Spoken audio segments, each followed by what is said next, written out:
গুরুর ব্রহ্মা গুরুর বিষ্ণু গুরুর দেব মহেশ্বর গুরুরেব পরম ব্রহ্ম তস্মৈ শ্রী গুরবে নমঃ। প্রথমেই শ্রী শ্রী ঠাকুর অনুকূল চন্দ্রের রাঙা রাতুল চরণে আমার শতকোটি প্রণাম। পরম আরাধ্যা জগৎ জননী লক্ষ্মী স্বরূপিণী শ্রী শ্রী বড় মায়ের রাতুল রাঙা চরণে আমার শতকোটি প্রণাম। পরম পূজ্য পাদ শ্রী শ্রী বরদার রাতুল রাঙা চরণে আমার শতকোটি প্রণাম। বর্তমান আচার্য দেবের চরণে আমার শতকোটি প্রণাম এবং আপনাদের সকলকে আনন্দিত জয়গুরু জানিয়ে আজকের ভিডিও শুরু করছি। আপনারা কমেন্ট করে জানাবেন আপনাদের কেমন লাগলো। আমার এই চ্যানেলটি আপনারা সাবস্ক্রাইব করে রাখবেন যাতে করে আমি ভিডিও দিলেই আপনাদের কাছে চলে যায়। চলুন তবে শুরু করি, আজকে আর কথা বাড়াবো না। এর আগের দিনের ভিডিওতে আমি বলেছিলাম এক গুরু ভাই আমাকে পাঠিয়েছিলেন যে তার যেখানে তার বাঁচার একদম আশাই ছিল না সেখান থেকে তার বেঁচে ফিরে আসার ঘটনা। শ্রী শ্রী ঠাকুরের অমৃত জল পান করে যেখানে তার জীবন চলে যাবারই কথা ছিল সেখান থেকে সে ফিরে এসছে। আমি পরমপিতা রাতুল রাঙাচরণে আমি সেই গুরু ভাইয়ের জন্য প্রার্থনা করছি সে যেন সুস্থ থাকে, ভালো থাকে, তার ইষ্টচ্ছল জীবন প্রার্থনা করি। এর আগের দিন আপনাদের বলেছিলাম যে আমার মায়ের যিনি ঋত্বিক দেবতা ছিলেন তার কথা শোনাবো আপনাদের কাছে। তিনি অসম্ভবকে কিভাবে সম্ভব করেছিলেন তার কথা শোনাবো। তার চলুন শুরু করি তাহলে। আমার মায়ের মুখে শুনেছিলাম আমার মায়ের দিদিমার দাদুর যে ঋত্বিক দেবতা ছিলেন তিনি ছিলেন সম্পূর্ণ একজন সাদামাটা একজন খুব সাদাসিধে জীবন যাপন করতেন। তার নিজের চাহিদা বলতে কিছুই ছিল না, খুবই সাধারণভাবে উনি থাকতেন। মা বলতেন উনি নাকি কোনোদিন খাটে শুতেন না, সবসময় শীত গ্রীষ্ম 12 মাস উনি নিচে শুয়ে কাটাতেন এবং তার নিজের চাহিদা বলতে কিছুই ছিল না। কেউ কিছু তাকে দিলেও তিনি কিন্তু নিতে চাইতেন না। ভীষণই সাদামাটা একজন মানুষ ছিলেন, খুব ইষ্টপ্রাণ ছিলেন। ঠাকুরই তার কাছে সব, ঠাকুর ছাড়া তিনি কিছুই জানতেন না, ঠাকুর ছাড়া তিনি কিছুই চাইতেন না। এরকম একজন, তার নাম হচ্ছে, আপনারা অনেকেই হয়তো শুনে থাকবেন, যারা অনেক প্রবীণ মানুষ আছেন তারা অনেকে শুনে থাকবেন তার নাম হচ্ছে সরানন ভট্টাচার্য। তার বাড়ি ছিল মেদিনীপুরে, তিনি মেদিনীপুরের লোক ছিলেন এবং অত্যন্ত নাকি ভোজন রসিক ছিলেন। খেতে ভালোবাসতেন, বিশেষ করে মুড়ি মুড়ি নাকি তার খুব প্রিয় খাবার ছিল এবং তার পেটে নাকি খুব বড় ভুঁড়ি ছিল। আমার মায়ের কাছে শুনেছিলাম।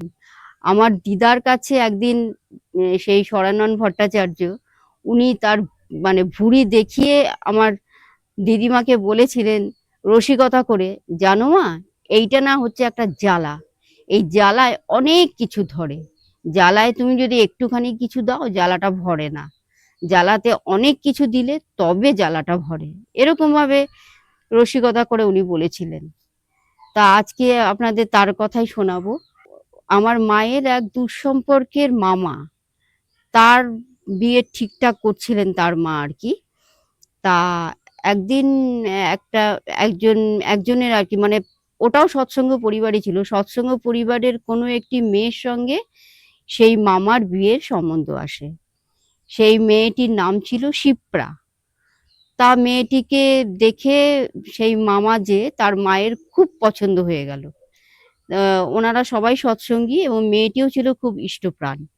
তা খুব পছন্দ হয়ে গেছে ওনার, সেই মা চাইছেন আর কি, তার একটি মাত্রই ছেলে, যে ওই শিপ্রা মা যে ওর সঙ্গেই তার ছেলের বিয়ে দেন আর কি, এটাই তার ইচ্ছে।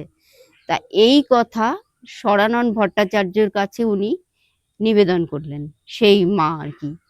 নিবেদন করার পর সরানন ভট্টাচার্য জিজ্ঞেস করলেন, আচ্ছা মা, তুমি যে মেয়েটিকে বলছো মেয়েটির সঙ্গে ছেলের বিয়ে দেবে, সেই মেয়েটির নাম কি? তা সেই মা বললেন মেয়েটির নাম হচ্ছে শিপ্রা। তখন সরানন ভট্টাচার্য বললেন, শিপ্রা? সে তো নদী, শিপ্রা নদী আছে, বিরাট বড় নদী, শিপ্রা নদী। তা শিপ্রা, তার মাথায় কি খুব চুল আছে? তখন সেই মা বললেন, হ্যাঁ দাদা, তার মাথায় খুব চুল। তখন স্বরানন্দ ভট্টাচার্য বললেন, যত্ন করলে আরো চুল হবে, প্রচুর চুল হবে। তবে আমি কি বলি মা, তুমি এই বিয়েটা দিও না তোমার ছেলের সাথে, কারণ এই বিয়ের ফল কিন্তু ভালো হবে না। মেয়েটি ইষ্টপ্রাণ ঠিকই, সবই ঠিক আছে, তবে কি জানো, বিয়ের পরে তোমার কথা মাথায় রাখবে না, মানে শুনবে না আর কি। তোমাকে সে একদমই দেখতেই পারবে না, তোমার সঙ্গে খুব দুর্ব্যবহার করবে, এমনকি বাড়ি থেকেও তাড়িয়ে দেবে তোমাকে, এরকম। আমি বলি কি মা, তুমি আরো ভালো মেয়ে দেখে তোমার ছেলের বিয়ে দাও, এই মেয়ের সঙ্গে বিয়ে দিও না, ভালো হবে না। সরান ভট্টাচার্য তো এই কথা বললেন, মাটি শুনলেন, কিন্তু পরে কি করলেন, সেই মায়ের সেই শিপ্রাকে এতটাই পছন্দ ছিল যে তিনি শিপ্রার সঙ্গেই কিন্তু ছেলের বিয়ে দিলেন। সরানন ভট্টাচার্য যা বলেছিলেন তাই হলো। তিনি, ওই যে শিপ্রা, তিনি শাশুড়িকে একদমই সহ্য করতে পারতেন না, তাকে খেতে দিতেন না, তার সঙ্গে দুর্ব্যবহার করতেন, অযথা তার সঙ্গে ঝগড়া করতেন, এমনকি শেষ পর্যন্ত তাকে বাড়ি থেকে তাড়িয়েও দিলেন। মানে সরানন ভট্টাচার্য যা বলেছিলেন সব কিন্তু কাটায় কাটায় মিলে গেল।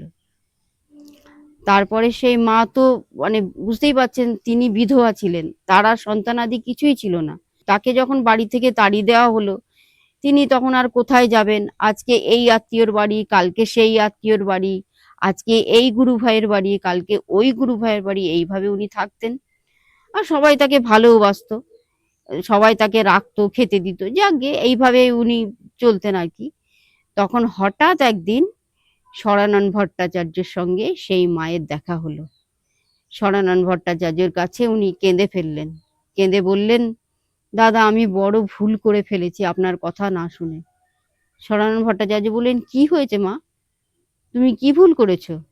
বলছে, আপনি আমাকে শিপ্রার সঙ্গে আমার ছেলের বিয়ে দিতে বারণ করেছিলেন, কিন্তু আমি আপনার কথা না শুনে সেই শিপ্রাকেই বাড়ির বউ করে এনেছি, আর তার ফল আজকে আমি বাইরে, আমার কোনো অধিকার নেই আমার ঘরে ঢোকার, সেই বউ আমাকে বাড়ি থেকে তাড়িয়ে দিয়েছে, আজকে আমি এর বাড়ি তার বাড়ি করে ঘুরে বেড়াই। এই বলে উনি খুব কাঁদতে লাগলেন। সরানন ভট্টাচার্য বললেন, মা আমি তো তোমাকে বারণ করেছিলাম যে এই বিয়ের ফল কিন্তু ভালো হবে না, তুমি তো আমার কথা শুনলে না, তা এখন তো আর কিছু করার নেই মা।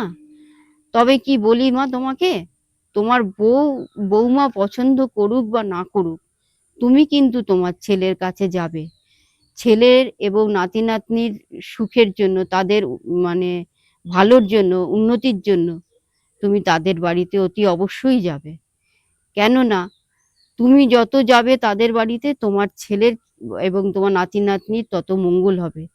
তুমি যতদিন বেঁচে থাকবে তোমার পুত্রের আয়ুও কিন্তু ঠিক ততদিনই থাকবে, তুমি যেদিন থাকবে না তোমার পুত্রও কিন্তু থাকবে না। এটা সরানন ভট্টাচার্য বলেছিলেন, হয়েছিলও কিন্তু তাই। মানে উনি যা যা বলেছিলেন সমস্ত কিছু কাটায় কাটায় মিলে গিয়েছিল। তাহলে বুঝতেই পাচ্ছেন তিনি কতটা ইষ্টপ্রাণ ছিলেন, তিনি কিভাবে ঠাকুরকে ধরেছিলেন, যাতে মানুষকে দেখেই তিনি সবকিছু বলে দিতেন, তার দ্বারা অসম্ভব সম্ভব হতো। আমার মা যখন দীক্ষা নেননি, অনেকটাই ছোট, তখন আমার দিদা দাদুর তখন দীক্ষা হয়ে গেছে।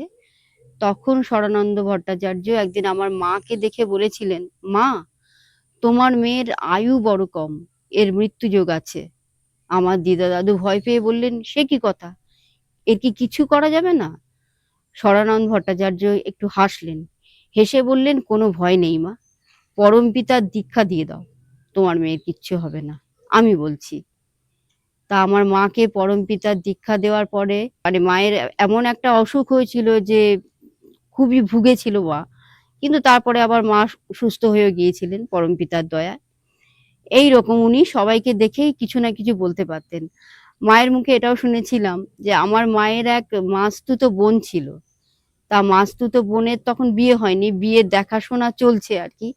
তা তখন মায়ের মাসি আর কি ওনাকে বললেন যে, দাদা আমার মেয়েকে দেখে একটু বলুন না আমার মেয়ের বিয়ে কেমন হবে, বিয়ের তো দেখাশোনা চলছে, মেয়ে বড় হয়েছে। তখন সরানন ভট্টাচার্য বলেছিলেন, হ্যাঁ হ্যাঁ, তোমার মেয়ে নিয়ে কোনো চিন্তা নেই মা, মেয়ের ভালো বিয়ে হবে, খুব সুন্দর বিয়ে হবে, খুব সুখী হবে মেয়ে। তবে কি জানো মা, এর অনেক ছেলেপুলে হবে, মানে পুত্র কন্যা এর অনেক থাকবে। তাই হয়েছিল, সেটাই হয়েছিল, মানে উনি যা বলেছিলেন সেটাই হয়েছিল আর কি। তারপরে আরেকটা ঘটনা আপনাদের শোনাই। আমার মায়ের একজন আর কি দিদি, আর কি আমার মা তাকে দিদি বলে ডাকতেন, মঙ্গলা দি বলে, ওনার নাম ছিল মঙ্গলা। সেই মঙ্গলা মায়ের 18-20 বছর বিবাহ হয়েছিল, কিন্তু তাদের কোনো সন্তানাদি ছিল না। অনেক তারা ডাক্তার দেখিয়েছেন, অনেক কিছু করেছেন, কিন্তু তাদের কোনো সন্তান হয়নি। ডাক্তার মানে পুরোপুরি জবাবই দিয়ে দিয়েছিলেন যে এদের কোনো দিন সন্তান হবে না। ওই মঙ্গলা মাকে উনি বলেছিলেন যে আপনি কোনোদিনও মা হতে পারবেন না। তাই তারা আশা ছেড়েই দিয়েছিলেন। তারাও কিন্তু মানে দীক্ষিতই ছিলেন, সৎসঙ্গী ছিলেন। তা আমার দিদা ওই মঙ্গলা মাকে সরানন ভট্টাচার্যের কাছে নিয়ে গেছিলেন। সরানন ভট্টাচার্যের কাছে নিয়ে যাওয়ার পর উনি বলেছিলেন যে কতদিন বিয়ে হয়েছে মা তোমাদের? তা উনি বলেছিলেন যে 18-20 বছর এরকম হবে বিয়ে হয়েছে। তখন উনি বললেন যে তোমার সন্তান হবে।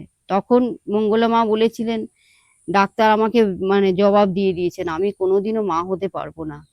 সরানন ভট্টাচার্য বলছে, কে বলেছে?